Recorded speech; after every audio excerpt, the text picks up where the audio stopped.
അസ്സലാമു അലൈക്കും വറഹ്മത്തുള്ളാഹി തആല വബറകാതുഹു. അനീസക്കിന്ന് ഉറക്കമില്ലാത്ത രാത്രിയായിരുന്നു. കാത്തിരുന്ന മുഹൂർത്തം സമാഗതമായിരിക്കുന്നു. നാളെയാണ് ആ സുദിനം. പ്രിയതമന്റെ കൂടെ ഗൾഫിൽ പറന്നിറങ്ങുന്ന നിമിഷമോർത്തപ്പോൾ ഉള്ളിലെവിടെയോ ഒരു ആശങ്ക. തിരിഞ്ഞും മറിഞ്ഞും കിടന്നെങ്കിലും നിദ്രയുടെ തലോടൽ അടുത്തൊന്നുമില്ലെന്ന് അനീസക്ക് മനസ്സിലായി. ക്ലോക്കിന്റെ ടിക് ടിക് ശബ്ദവും ഇക്കയുടെ കൂർക്കം വലിയും മത്സരിക്കുകയാണോ എന്നവൾക്ക് തോന്നി. അടുത്ത തവണ നിന്നെ ഞാൻ കൊണ്ടുപോകും, വിഷമിക്കാതെ. ഭർത്താവിന്റെ വാക്ക് പതിവ് പോലെയുള്ള ഒരു സ്വാതന്ത്ര്യമായിരിക്കുമെന്ന് അവൾ നനച്ചതാണ്. ഒരു സാധാരണ ശമ്പളക്കാരന് ദുബായിൽ ഫാമിലിയെ കൂട്ടുക എളുപ്പമല്ല. എന്നാൽ ഇത്തവണ ജോലിക്കയറ്റം കിട്ടുമെന്നും ശമ്പളത്തിൽ വ്യത്യാസം വരുമെന്നും അദ്ദേഹം പറഞ്ഞിരുന്നു. അങ്ങനെ സംഭവിച്ചാൽ നിന്റെ യാത്ര എളുപ്പമാകുമെന്നും. കല്യാണം കഴിഞ്ഞിട്ട് 5 വർഷമായി. അന്നു തൊട്ടേ അദ്ദേഹം പ്രവാസിയാണ്. 2 വർഷത്തിലൊരിക്കൽ 2 മാസത്തെ ലീവ്. ഉറങ്ങി എഴുന്നേൽക്കുന്നതുപോലെ അതങ്ങ് തീർന്നു പോവും. അതിനിടയ്ക്ക് യാത്രകൾ മറ്റുമായി കണ്ട് കൊതി തീരും മുമ്പേ മടക്കയാത്രയുടെ പെട്ടി കെട്ടുമ്പോൾ ഉള്ളിൽ തിങ്ങി നിറഞ്ഞ കാർമേഘമായിരിക്കും. അതൊന്ന് മാറിക്കിട്ടണമെങ്കിൽ ഒരാഴ്ചകളെടുക്കും. ഭർത്താവിൻ്റെ അസാന്നിധ്യമാണ് ഒരു സ്ത്രീയുടെ ഏറ്റവും വലിയ ദുരന്തമെന്ന് മനസ്സു പറയാറുണ്ട്. ഓരോ അവധിയും ഓരോ പ്രതീക്ഷകളായിരുന്നു. ഇത്തവണയെങ്കിലും പ്രാർത്ഥന സഫലീകൃതമാവുമോ? ഒരു കുഞ്ഞിനെ തലോലിക്കാനുള്ള ഭാഗ്യം കിട്ടുമോ? എങ്കിൽ കുറെ വിഷമങ്ങൾ തീർന്നു കിട്ടിയെന്നെ. പരിശോധനകളും മറ്റും മുറക്ക് നടക്കുന്നുണ്ടായിരുന്നു. ആശുപത്രികൾ പലതും കയറിയിറങ്ങി. പ്രശ്നമൊന്നും കാണുന്നില്ലല്ലോ. സുലൈമാൻ ഭാര്യയെ ഒന്ന് ഗൾഫിൽ കൊണ്ടുപോയിക്കൂടെ? ഡോക്ടർ അങ്ങനെ പറഞ്ഞപ്പോൾ സംശയം തീർന്നിരുന്നില്ല. അയാൾ വിശദീകരിച്ചു. കൂടുതൽ സഹവാസം കൊണ്ട്, കാലാവസ്ഥാ മാറ്റം കൊണ്ട് ഒക്കെ ഫലങ്ങളുണ്ടാവാം. അയാൾ കൂട്ടിച്ചേർത്തു. എങ്കിൽ പ്രാർത്ഥന മറക്കരുത്. ദൈവം ഉദ്ദേശിച്ചാലേ എന്തും സംഭവിക്കൂ. പ്രാർത്ഥന വേണം, കാരണങ്ങളും ഉണ്ടാവണം. അതിനൊരു യാത്ര നല്ലതാണ്. സുലൈമാനും അത് ബോധിച്ചു. പക്ഷേ ഒരു സാധാരണക്കാരന് പരിമിതികൾ ഏറെയുണ്ടായിരുന്നു. മോളെ, ഇതുവരെ ഉറങ്ങിയില്ലേ? പുറത്തുനിന്ന് ഉമ്മയുടെ ശബ്ദം. അവൾ ക്ലോക്കിലേക്ക് നോക്കി. 3 മണിയായിരിക്കുന്നു. ഉമ്മ തഹജ്ജുദിന് എഴുന്നേൽക്കുന്ന സമയം.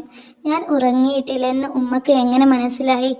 തൻ്റെ ശ്വാസോച്ഛ്വാസം പോലും അവർ തിരിച്ചറിയുന്നു. മകന് യാത്രയാകുമ്പോൾ കൂടെ മരുമകളും പോകുമ്പോൾ അവരുടെ മനസ്സിലും പാമ്പിയെയുന്നുണ്ടാവണം. വിരഹദുഃഖം പേറുമ്പോൾ അവർക്കിനി ആരാണ് താങ്ങായിട്ടുള്ളത്? ഏക മകനാണ് സുലൈമാൻ. പിന്നെയുള്ളത് 2 പെൺമക്കളും. അവരെയൊക്കെ വിവാഹം ചെയ്തയച്ചു. അതിനിടയ്ക്ക് സുലൈമാൻ ഉപ്പ ഒരു ആക്സിഡന്റിൽ പെട്ടു. എല്ലാം മറന്ന് അനീസയുടെ കൂടെ ഒതുങ്ങി കഴിയുകയായിരുന്നു. ആ കൂട്ടാണ് അവർക്ക് നഷ്ടമാവുന്നത്. യാത്രയുടെ വിരഹം സുലൈമാൻ ആദ്യം പറയുമ്പോൾ അവർക്കത് ഉൾക്കൊള്ളാനായിട്ടില്ല. ഡോക്ടറാണ് നിർബന്ധിച്ചത് എന്നറിഞ്ഞപ്പോൾ അവർക്ക് എതിർക്കാനുമായില്ല. അനീസയുടെ വേദന അവർ തിരിച്ചറിയുന്നു. പിന്നെ എതിർത്തൊരു വാക്കു പറഞ്ഞില്ല. ഇളയ മകളുടെ കൂടെ തൽക്കാലം കഴിയാമെന്ന് അവർ തന്നെ സമ്മതിക്കുകയുണ്ടായി. അനീസ എഴുന്നേറ്റ് വാതിൽ തുറന്നു. ഉമ്മ ഒളു എടുത്ത് നിസ്കാരപ്പായയിൽ നിൽക്കുന്നു. നിസ്കാരം കഴിയും വരെ അവൾ കാത്തിരുന്നു. പിന്നെ ഉമ്മക്ക് വേണ്ടി കട്ടൻ ചായ ഉണ്ടാക്കി. നീ ഉറങ്ങിയില്ലേ മോളെ? ഉമ്മ ചോദിച്ചു. എന്തോ എനിക്കിന്ന് ഉറക്കം വന്നില്ല. സന്തോഷം കൊണ്ടായിരിക്കും. സാരല്ല. ഉമ്മയെ വിട്ടുപോകുകയാണല്ലോ എന്നോർക്കുമ്പോൾ. അതൊന്നും കാര്യമാക്കണ്ട. നിങ്ങളുടെ സന്തോഷമാണ് എൻ്റെയും സന്തോഷം ഉമ്മാ. അനീസയുടെ കണ്ണുകൾ നിറഞ്ഞൊഴുകി.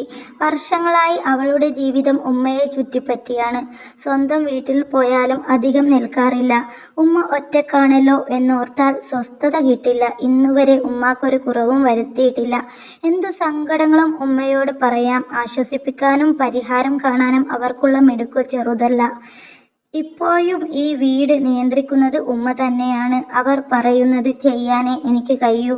ഉമ്മയാണ് ഒരു വീടിൻ്റെ വെളിച്ചം. അത് തിരിച്ചറിയാൻ പലർക്കും കഴിയാറില്ലെന്നു മാത്രം. ഈ വെളിച്ചവും വിട്ട് യാത്രയാകുന്നത് പുതിയൊരു വെളിച്ചം കിട്ടാനാണ്. മടങ്ങി വരും ഞാൻ വേഗം ഈ ഉമ്മയുടെ അരികിലേക്ക്. അനീസയുടെ അകം മന്ത്രിച്ചു കൊണ്ടിരിക്കുന്നു. ഇനി ഉറങ്ങാൻ സമയമില്ല. 8 മണിക്ക് വീട്ടിൽ നിന്നിറങ്ങണമെന്നാണ് പറഞ്ഞിരിക്കുന്നത്. ലഗേജുകളെല്ലാം കെട്ടിക്കഴിഞ്ഞു. വേഗം പ്രാതൽ ഒരുക്കണം.